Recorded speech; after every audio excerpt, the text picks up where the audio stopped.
ఉపాధ్యాయుల గారికి, ఏవో సార్ గారికి, ఉపాధ్యాయులందరికీ మరియు నా తోటి విద్యార్థులందరికీ శుభోదయం. నా పేరు వెనిషా. నేను నిర్భయ హై స్కూల్లో 6వ తరగతి చదువుతున్నాను.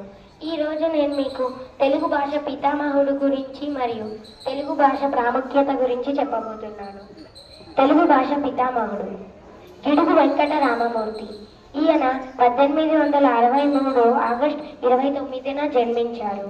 ఈయన శ్రీకాకుళం జిల్లా 20 మైళ్ళ దూరంలో ఉన్న పర్వతాలపేటలో జన్మించారు. అప్పటిలో గ్రాంధిక భాషను కేవలం కొంతమంది చదివి రాసేగలవారు.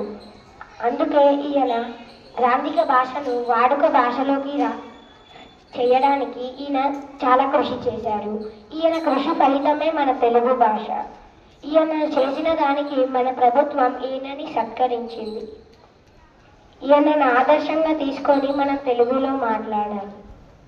ఇప్పుడు మన తెలుగు భాష ప్రపంచంలోనే 14th ప్లేస్లో ఉంది. ఎందుకంటే మన తెలుగు వారు తెలుగు మాట్లాడడం ఆపేశారు.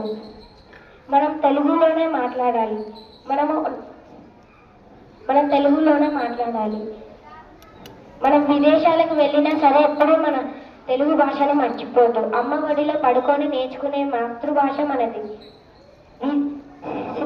తెలుగు భాష ప్రపంచ దేశ భాషల్లో లెస్స అని శ్రీకృష్ణదేవరాయలే అన్నారు.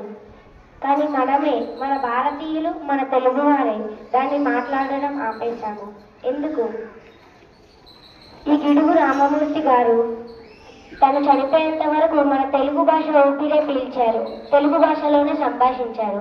మనం కూడా ఆయనను ఆదర్శంగా తీసుకొని తెలుగు భాషలో సంభాషిద్దాం. Thank you.